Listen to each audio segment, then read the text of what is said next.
વરસાદ પછી રોડ રસ્તાની ખખડધજ હાલત થઈ ગઈ છે।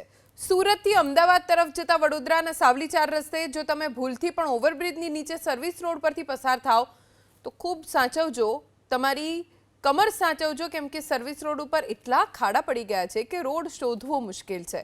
4 વ્હીલર તો ઠીક, અહીં 2 વ્હીલર લઈને પસાર થવું પણ અભિમન્યુના 7 કોઠા પાર કરવા જેવું છે।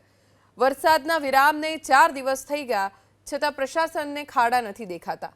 વડોદરા પાસેના આ રસ્તા તરફ પ્રશાસનના અધિકારીઓની નજર ક્યારે પડશે, સૌ કોઈ તેની રાહ જોઈ રહ્યા છે। ડિસ્કો અને ડાન્સિંગ રોડનો અનુભવ કરવો હોય તમારે તો વડોદરાથી અમદાવાદ તરફ જ્યારે નીકળો એ પહેલાં બાયપાસ ઉપર સાવલીના જે 4 રસ્તા છે, ઓવરબ્રિજ છે, એના સર્વિસ રોડ ઉપર ચોક્કસથી એકવાર આવજો। જોડે સ્પેર વ્હીલ લેતા આવજો, વ્હીલ બદલવા માટે જેક લેતા આવજો, પછી જ આવજો।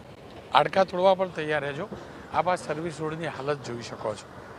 અહીંયા ખાડા નથી, રોડ જ નથી, ખાડા શોધવા પડે એવું જરાય નથી, પણ રોડ શોધવો પડે એવી સ્થિતિ છે। આ 500 મીટરથી 700 મીટરનો પેચ છે અને કમસે કમ 2-3 ફૂટ ઊંડા અને 5-6 ફૂટ લાંબા ખાડા છે। ત્યારે ટ્રક જેટલા જે મોટા વાહન છે એની હાલત થતી હોય તો આપ સમજી શકો છો નાના જે વાહનો આવે છે એમની શું હાલત થશે। વરસાદ રોકાયો છે, 2 દિવસથી આ વિસ્તારમાં વરસાદ નહોતો, છતાં પણ આ રોડ ઉપર કોઈ પણ પ્રકારનું રિપેરિંગ કરવાની કોઈ તસ્દી લેતું નથી અને એ જ કારણ છે કે રોડમાં મોટા મોટા ખાડા છે। તમારું ટાયર ફાટશે, એની રિંગ લોખંડની પણ છે ને, નક્કુર, તો પણ તૂટી જશે। તમારા હાડકાં ભાગવાનું નક્કી છે। હું ફરીથી કહું છું, ચોમાસામાં પાણી ભરાય, ખાડા પડે માની શકાય, પરંતુ ખાડા પૂરવાનું કામ સત્વરે શરૂ કરવું જોઈએ, જે થયું નથી અને એ કામ પૂરું નથી થતું એટલે આ પ્રકારની સ્થિતિ સર્જાય છે।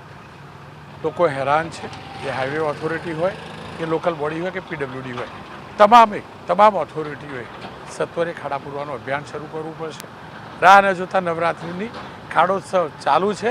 ખાડોત્સવને ખાડા પૂરોત્સવમાં જલ્દીમાં જલ્દી બદલો, નહીંતર અમારા હાડકાં છે વધુ ભાગ છે।